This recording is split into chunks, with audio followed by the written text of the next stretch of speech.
he was crucified right here in Owerri, where? At Ugwekwe Marug. A scholar and a biblical historian from the East has come out to say that Jesus Christ was born in Owerri and he was also crucified in Owerri. Omo, this one loud. This man said Jesus Christ was born and crucified in Owerri. Let's check it out and hear what he has to say. At about the time Christ was born, right here in Owerri, and he was called Manuel, the leaders, his own people, did not trust what he was saying, that he was the Son of God. Well, they said, well, we know you walk with your father. The father was called Onyo Jesu Joseph. And they had a shop on this Ekonwa Street here. You call it Ekonwa Street, but the correct thing is Eke Ono Wa Osisi.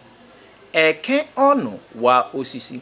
The marketplace, the Eke marketplace where he split wood, because he had a shop at the junction of Ekonwa and Ihenacho Street. That whole area is called Orupunjemanze. That's what it's called. Orupunjemanze, that is not correctly called. The correct thing is Ori Upuneje na Manieze.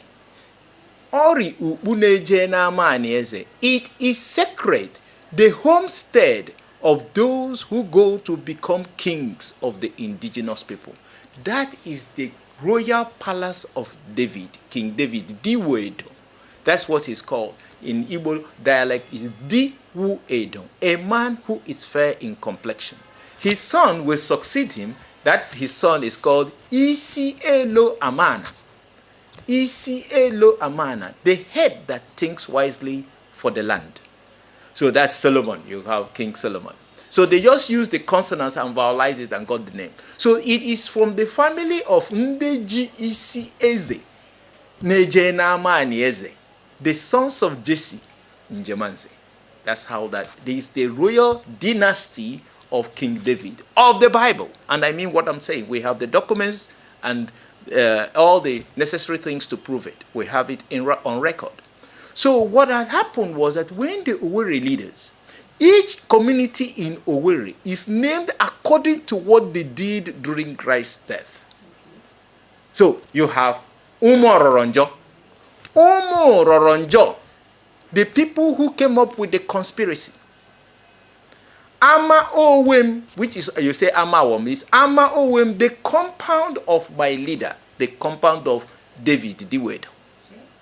Then Umu Eche, that is Umu Enyeche, they say, but is Umu Eche. That means the people who gathered, who gave the advice, or they presented the advice to the grave diggers, who were told to tell the governor that the apostles came to carry his body from the place, so that he did not really rise.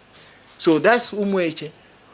Then Omodo, the people who gave the advice. Then Umenyama, Umoyima is Umenyama, the people who gave the testimony, the information of where he normally stays. So these 5 villages, Owerenchi say you call them, but it is written in Igbo numerology writing, what is called Owe Erine Chisi Israeli.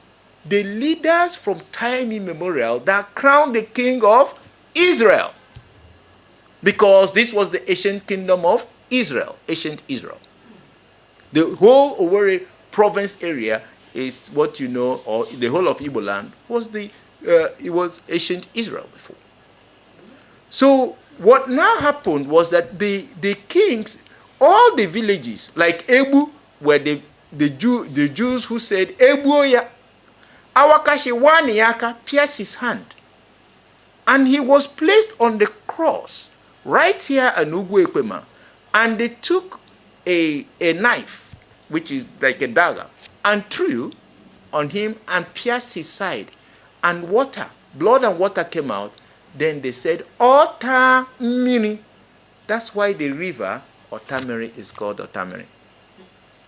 Now, what now has happened was that because he was in the line of David, he was a son of David, great-grandchild of David, it was mandated from that time to this day that only the lineage of Ndenejena, the dynasty of David, will celebrate and officiate that beginning of Uru Owerri. That's why the king in Jemanze, which doesn't mean anything in Igbo, it means the correct thing is Nejena Mane, officiates over that ceremony. It is a sacred ceremony. So what they will do is that they will bring roasted yam and palm oil, manuelu. Manuelu is the fresh part of the palm that is very, very red. So that oil, they will take this roasted yam and pour the oil. When they split, well, as in Germans, they takes it and splits it. He will pour that red oil in the center. Ahuhuji akwa manuelu. Ahuhuji akwa manuelu. It is the Igbo cultural writing that say, Ahuhu eji kwa manu elu. Ahuhu eji kwa manu elu. The suffering that was used to wake the goodness from heaven, from above. That is the meaning, that is the high point of the Good Friday. Orioma.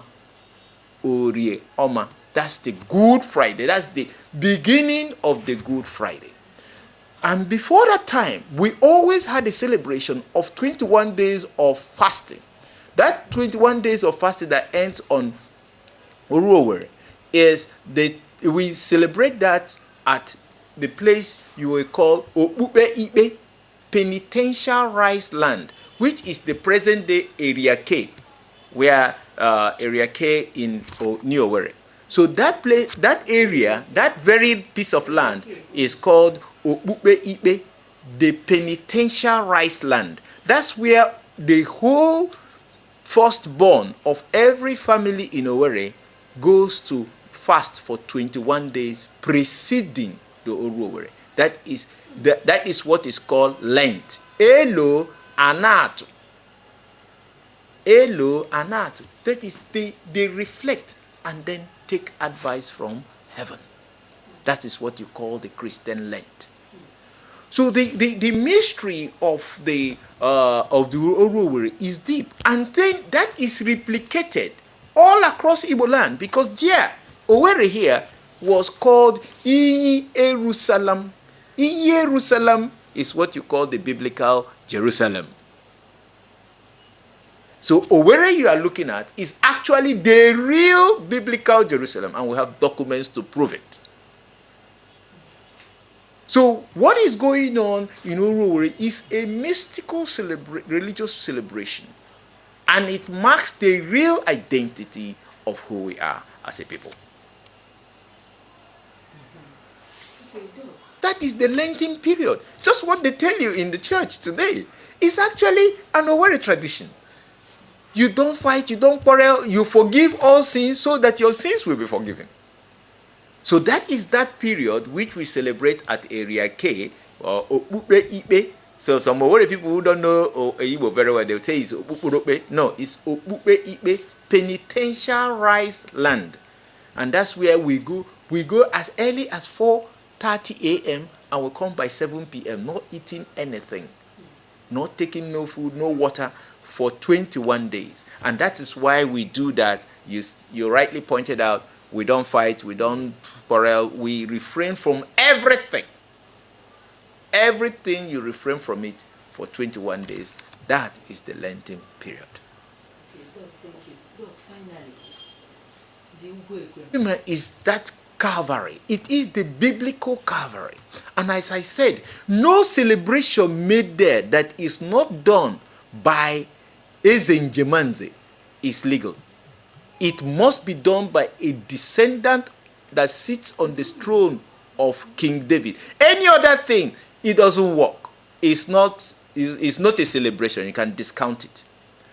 And why it is so important that people know this is that, you know, this is a sacred thing. This is a heavenly thing. It's not an earthly thing. And the stool of David is the stool of God. He said, I have made my stool on David. And nobody, not earth, not heaven can change it. So that is the truth of the matter. And when people recognize this, they will now recognize that really this is actually the Calvary. And this is a celebration, it's a mystical celebration from heaven. The entitlement, you know, of the king must be anointed by the kingmakers. The kingmakers in Owerri are the Ekenokori, you say. But it's Eke Oko Ori, the regenerated men of God. Who are these people? The Ekenokori, when you are going towards the Owerri main market, you will see the compounds that we call the Ekenokori. These were the people, the men who rose with Jesus Christ. From the place we call St. Mulumba Church, where the St. Mulumba is called it Ohio Pokorisi. That's what Owerri people call it. That is the biblical place of the skull. Ohio Pokorisi, and it is on the long bank of the river. So we call it Ogologotu. Ohio Pokorisi no Ogologotu. That is what they transcribed as the place of the skull on Golgotha. No, it's Ogologotu, the long bank of the river. That was the place they buried Christ. That was the burial place of Christ. And you know, 3 days after Owerri, we celebrate what is called Obubozo. You know, yes, that is Obubo Azo, the clearing of the path from Ugwe Ekwema to Ohio Pokorisi, the place of the skull, where he was buried. And then he was to resurrect. Why do you have that area, we call it, why was it called Ohio Pokorisi? Because it existed even before Christ. What happened was that in 164 to 167 BC, a man called Antiochus Epiphanes IV, the Greek Seleucid king, he came to power, pursued the leaders from time immemorial, the Greeks, who were Attic Greeks, the Black Greeks, the Socrates, the Pluto, they were all Igbo. They pursued them, those that escaped to Owerri.